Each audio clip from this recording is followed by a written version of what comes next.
Rather than using a blunt overt attack against a fully functional person, they usually attack covertly, and conceal their harassment by using existing events that occurs naturally.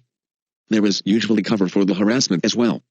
However, it is probably a statistical rarity for some of these staged events to occur as often as they do. They conceal much of their harassment choosing what appears to be a simple formula.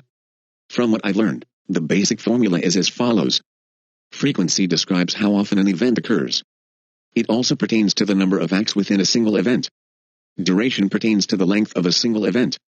It also pertains to the non-stop nature of the harassment in general.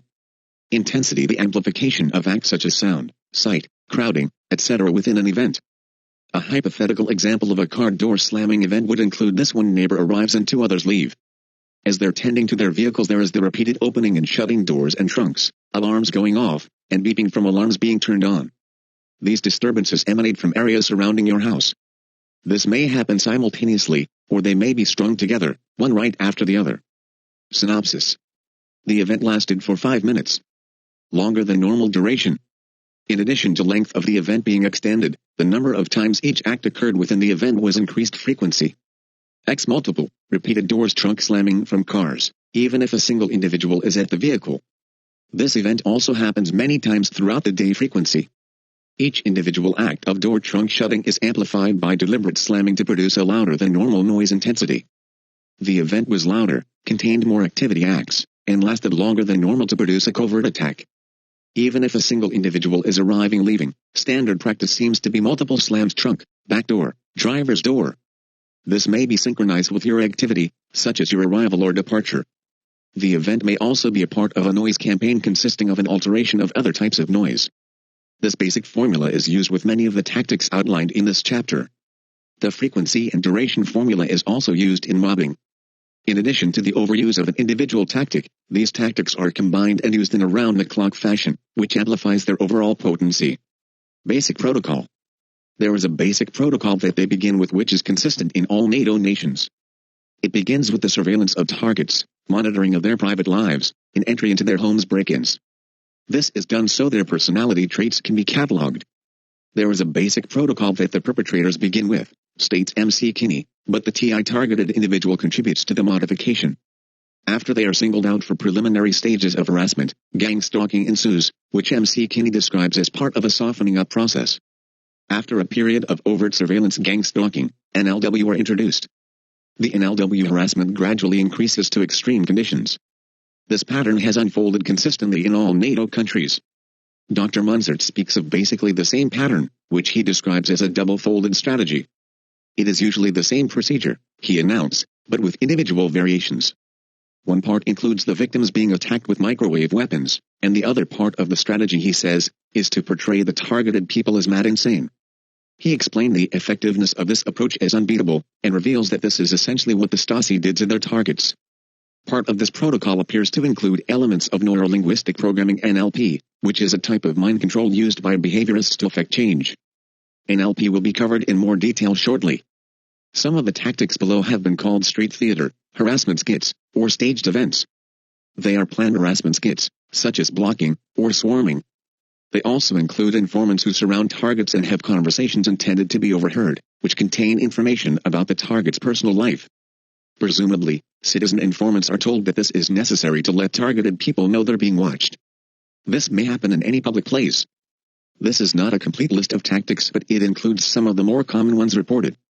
Some of these tactics will sound insane because they're deliberately designed to make someone appear as though they're suffering from a mental disorder. They were definitely created by experts in the behavioral sciences. In addition, people may be emotionally drained and unable to properly identify or explain what's happening to them. According to the DOJ, mental tactics designed to cause psychological harm must last for months or years before they constitute torture. The hidden evil fits this description, so keep in mind, these are psychological warfare tactics which are intended to drive people crazy. Character assassination is standard. My research leads me to conclude that it is not beyond these people to masquerade as concerned citizens and call local officials to register destructive complaints about a targeted person. I'm fairly certain they do this. This type of community service can be very damaging, especially when the complaints originate from multiple, seemingly unconnected sources. Sensitivity programs (NLP). Some of the sensitivity tactics used by these groups are borderline subliminal attacks designed to artificially create phobias. They are apparently based on neurolinguistic programming (NLP). You can think of NLP as a very powerful tool that can be used to produce rapid, profound change. The parts of NLP that groups use are anchors and triggers. The goal of these sensitivity programs appears to be to condition people with damaging emotions which are linked to triggers such as objects, colors, movements, and sounds. Once this is done, a target can be covertly injured openly in public.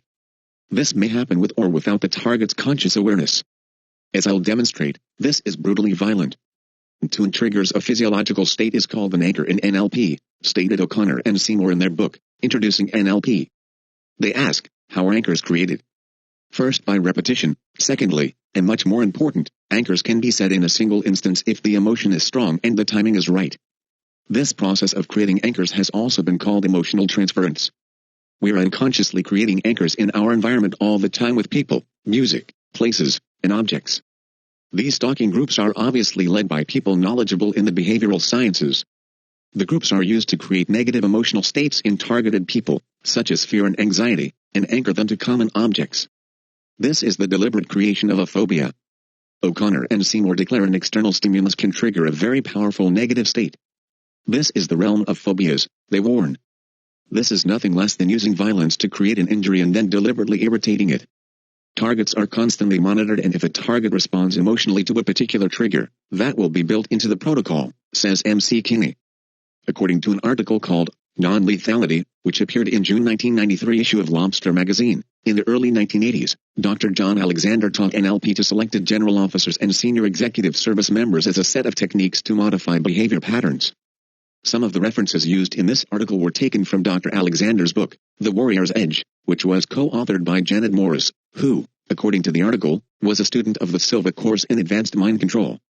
In the structured chapter, I'll provide evidence that Dr. Alexander and Janet Morris have contributed to the creation of this program on behalf of the think tanks, as part of a political agenda.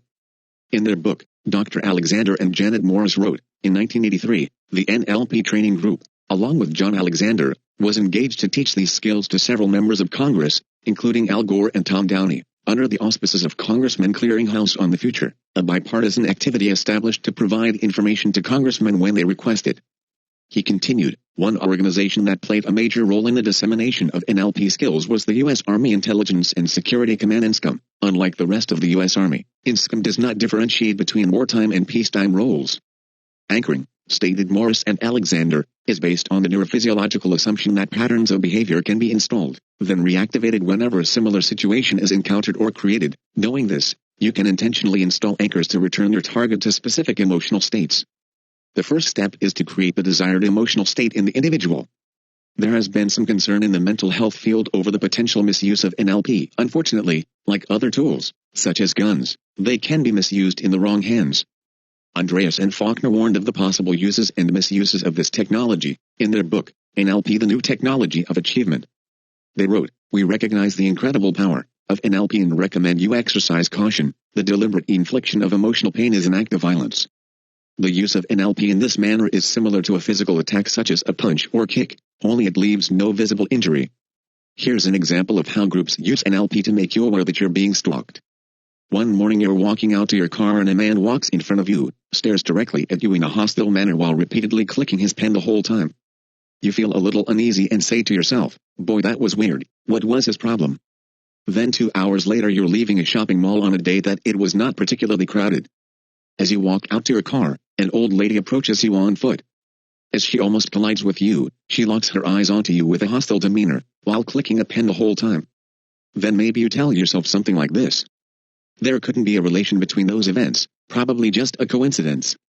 But they both stared at me in such a mean way while hammering the pens. Later in the afternoon, you're on your way home. You're at a stoplight and out of the corner of your eye you see a passenger in the car to your left. You hear a slight noise, and glance over. You see a man glaring at you with a grin on his face. His arm is hanging out the window and he is holding a pen, which he is repeatedly clicking. Now imagine that happening for a month. Then a few days later you're on a sidewalk with a friend or family member. A man walks by, doesn't look at either one of you, but clicks his pen a couple of times. You feel anxious and afraid. You may not even know you've been sensitized. One reason people may not realize that they're targeted or can't remember exactly when it began, is because these groups may slowly and gradually increase the harassment over time. But if you did recognize it as an attack, what would you tell your friend or family member? This is what happened. The collisions, blatant hostile staring, and foul grin created the negative emotions and anchored them to the pen, which has now become the trigger. That is an example of a sensitivity program. Now imagine yourself being sensitized to multiple objects and sounds, and each of them creating pain each time you see or hear them. Targets around the world have witnessed this being done with sounds, gestures, cell phones, laptops, pens, cars, watches, clothing, symbols, colors, and other items. This type of attack does require some maintenance and will lose its potency unless it is reinforced. So groups will reinforce these anchors and triggers with an occasional blitz attack from time to time. The example above is a simple tactic which groups can use to let you know that you're being harassed in public. But there are many other attacks which NLP can be used for. For instance, you have recently experienced an extremely traumatizing event which may have been facilitated by a faction of this network, such as an accident, death of a family member or pet, or some type of a brutal assault. Those who have you under surveillance know that there is a color, object, or sound that you've linked anchored massive pain to. Then shortly afterward, you are stalked by multiple people who carried that object, wear that color, or utter that phrase. This brings to the surface all the emotional pain you suffered during that experience. Imagine this happening again and again, every time you go outside.